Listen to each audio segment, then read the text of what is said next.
Alright, how you guys doing today? Today's story is coming from r/MaliciousCompliance, titled, My Teacher Asked, Why?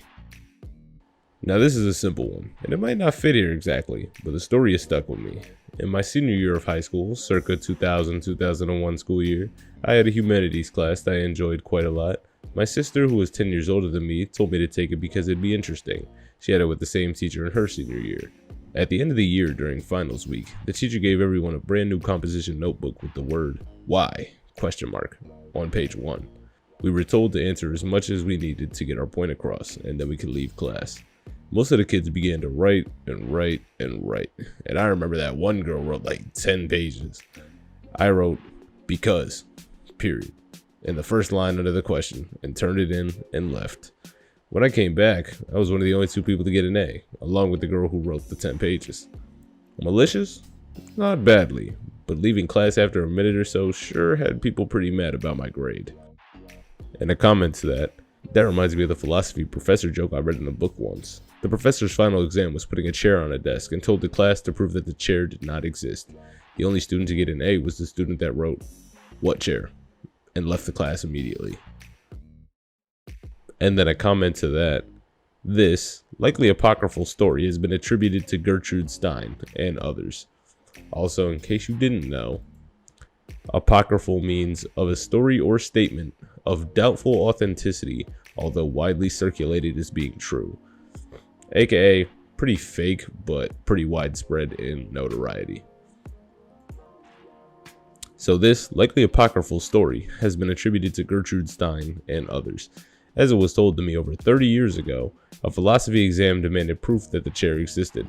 Stein's iconic "What chair?" of course earned her an A. At this point, it's just an urban legend. And then another comment to the original post. I remember a similar story at our high school. Important essay topic was, "What is courage?" And according to the legends, a student wrote, "This is courage," and handed it in, and got an A. And then another comment to the story. My dad had a test like this way back when in trade school.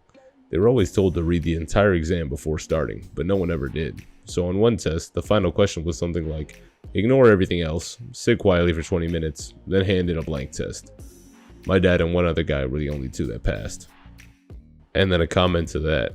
I had a similar test in grade school. It was about 4 pages long, and the instructions were to read all the questions before starting. Most people read the first page and started working on it. I got to about the 2nd or 3rd page and then thought, crap, I'm falling behind because everyone else started. And one of the questions was to shout, "Ah, my hair is on fire." And another was to say out loud, "Max is the best teacher ever." This was so the teacher knew who followed the instructions. The last question only was to do questions X, Y, and Z. And the best teacher bit was one of them. The hair on fire was not. There were only a few students who did not shout that their hair was on fire.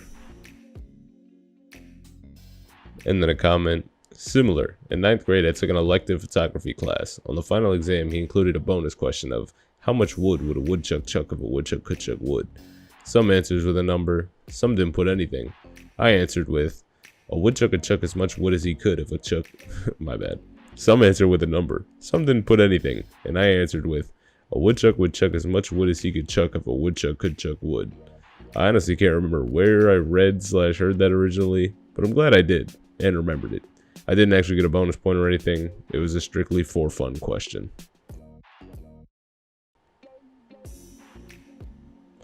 And then a final comment.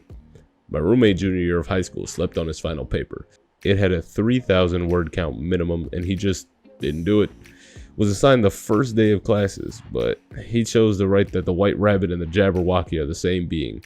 He could only come up with about 1,000 words by the time he had to print it.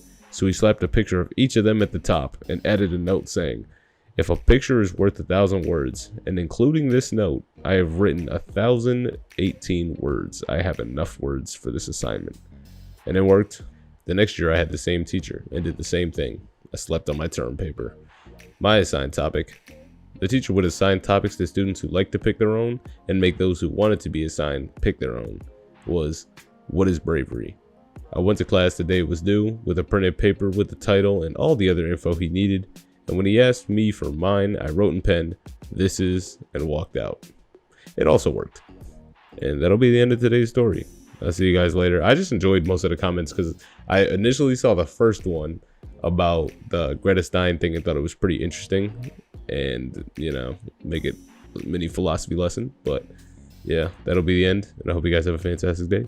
Peace.